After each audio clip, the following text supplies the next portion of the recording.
Welcome back, everybody. And this is your host, Mr. Nino Barksdale, and this is another commentary on Diecast City, Chapter 8, titled The Seeds of War. So, I hope everybody's been doing good. This episode, I just wanted to touch bases, build up the world a little bit more, show some of the other underworld figures and high, prestige, elite. So this is what this is. This is like a lot of the most influential people in Diecast City, and they're led by Scrooge McDuck. So this is like his proper introduction. Throughout the first couple episodes, the first couple of chapters, I had Scrooge McDuck on like different posters or things like "Vote for McDuck," things like that. So if you look at it, just come little Easter eggs. He's always been there, but this is like my first time actually having him as his character be there. And I kind of want him to be like more like he hides behind being legit, being wealthy. He's like the treasurer of Diecast City. He has some of the most profitable banks, so he has a lot of wealth. And all these members here, they give donations and contributions to Scrooge, and at the same time they give favors in return. So they get more power by working with McDuck. And even though he's not like a gangster like how some of these characters are, but he still does a lot of dealings in the underworld. So there's like a lot of colorful characters in this. I got the mob bosses, Marcellus, and this is another GMT episode, so it's gonna focus more on them. But I definitely wanted to introduce the world a little bit more. So, and Marcellus, he's just got invited, or he's been able to like join them. So he's new to this council, and he's just really tried to make his presence felt, and trying to become more legitimate and kind of distance himself away from the street level activities. That's why Jules, that's like his underboss, his second in command. So he pretty much runs the day-to-day operations. Like he's active as like the boss in like the head figure. And then underneath him, you have TK, you got Bishop. Bishop handles the muscle, TK handles the distribution side of it, making sure all the dealers come pay him. They get more, they get their re-ups. He organizes that. He meets with the plug. And this is another city shot that's showing the neighborhood. I really like this scene. Just was able to show get some scenes of like just how active it is. It's not just like how everything's hidden under plain sight. The barbershop, it's in a nice neighborhood. You got kids out playing, but then you got this barbershop that acts as a front for the business. So TK, TK's just collecting, making his money, collecting for the boss. And this is like a weekly thing that they do. They go ahead and slang, they sell whatever they do in their particular territories. You got Cisco in the projects, and then this is Tank. This was Perry's crew. But since Perry got pulled off the street, Tank's been taking over his spot. Which before, if you remember Tank, Perry, he controlled all the drug dealing in not the barbershop, the basketball courts, in a little strip that they kind of took over since they got the cops kind of put pressure on them to get off the basketball courts because they're dropping bodies over there. So now we're just showing just regular time, like a regular week or TK, how he operates, how he collects. And this right here is a club scene. This is Slim, the character that was introduced in Chapter 6. He's the East Side drug kingpin on the East Side. Pretty much, he's not as ruthless or as menacing as Marcellus and the GMT crew, but he's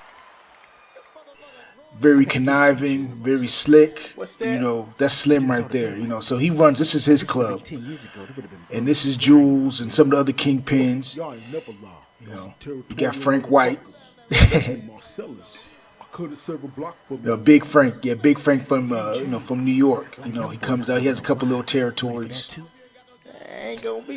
Jules, right now they're trying to come up with a committee of themselves, a coalition. That's what they're going to be called. Like in later chapters, you'll see them develop more, and that's what happened in chapter 6 when Jules was reaching out to Slim to try to get him on board. You know, because like between the west side and the east side, as far as like Marcellus and Slim, they're like the biggest ones in the city, and then sprinkled throughout, they got a couple other major figures out there that kind of control things as much, but those two are the dominant ones. So Slim, he's more about money.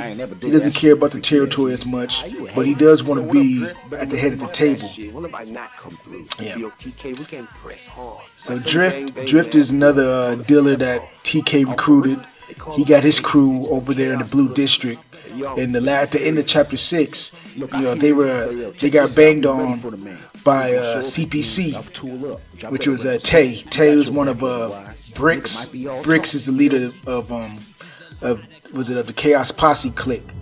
So this is them right here. You know, they're gonna act out on their threat. Last time they told him to get off the block, they told Drift and his crew that they better not be on this block no more. So right now, you know, like they're just devising a plan, letting them know that hey, they're still there, they're still doing their thing. So this is like the seeds of war that the title of the episode came from. You know, the seeds were already planted last episode, and this is just how it's escalating. You talking about them clown ass niggas in the Blue District? And that's Shantice. You know, they call her Sean for short, you know, like that. But like that's she's one of the most ruthless killers in that crew. So between Tay and Sean, they handle muscle to muscle work. Even though she's small in stature, like that, she's fierce. You know, just like Snoop off The Wire. That's who I try to, you know, like Snoop is. If you know, ever seen The Wire, that's a very iconic show. They got some great characters, and I get more into that later. But this show takes. The GMT story specifically takes a lot from The Wire and Snowfall and shows like that. So this is the Diablo Cartel, or some of the members of them, like that. They have a little shop open. They have like a house out there in Diecast City, but the main base of the operation is in Mexico. But this is where TK. This is the plug, basically. This is who TK turns in the money to, you know, when it comes to getting re-up, as well as like putting money into businesses, legitimate businesses that they have, or different fronts that they do have, like a rim shop, barbershop. They dabble in the music business, you know, a couple of recording studios, but this is the plug. So this is, you know, once they get the money, they collect it from all the dealers, they distribute it in different spots, and then they make sure that they give it to the plug, and then after that, that's when they're gonna get their new shipment. So, Nah, it's more than one. Yeah, I use some voice modifiers to get their voices right. You know, I didn't want to do too offensive. You know what I mean? Like I like to play around with my voice, but I want to try to make sure that it has good representation. You know, as far as like, you know, if it's a Spanish person, somebody like a Mexican person or Italian, you know, I don't want it to sound like it's me all the time. I try to use some voice AI to help me out, you know, every once in a while, and then. The Spanish is me speaking it, and I honestly to this day I can't remember what it was that I said, but I definitely like I would like just use was it a Google Translator, type out what I want them to say, and then, you know, I know a little bit of the slang, so that's why I was able to dabble in with that, you know. But yeah, and this is we're back at Marcellus. This is his penthouse suite. He's meeting with Jules, telling them how the meeting went with McDuck and the other council, you know. So just showing that at the end of the day, you know, Marcellus, he still checks in with Jules, make sure things is going running the way he wants it to. But at the same time, he puts Jules in charge. You know, he trusts him. You know, that's like they came up together, and that's the one who he trusts to oversee the organization in his absence. up until Perry. He hopefully plans to groom Perry into taking over the business. But for right now, Jules and Bishop are who he trusts the most. Yeah, and this is my favorite. This is one of my favorite drive-by scenes. I got Tay, shoot at them, shooting at Drip and his crew, acting out on their threat that they made. So showing that they ain't playing around. And then, it shows that Pug is the only one that's shooting back. Pug is the only one that he got he's gonna be trained up to be a hitter for GMT. So he ain't afraid of it. He's about that business.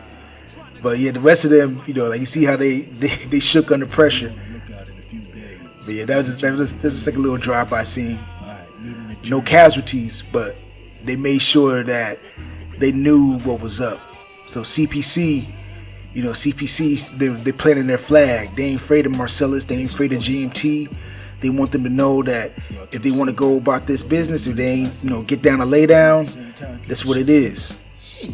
So this right here was just the first. This particular scene that we're in right now, this was like the first coalition meeting with all the other drug kingpins. So Marcellus is meeting up with them, telling them about how things are gonna be starting from here on out. But these guys that left in the room, you got TK, Bishop, you got Jules. Like this is like the core of like Marcellus is like the people that he trusts and that he wants to control things out there on the street.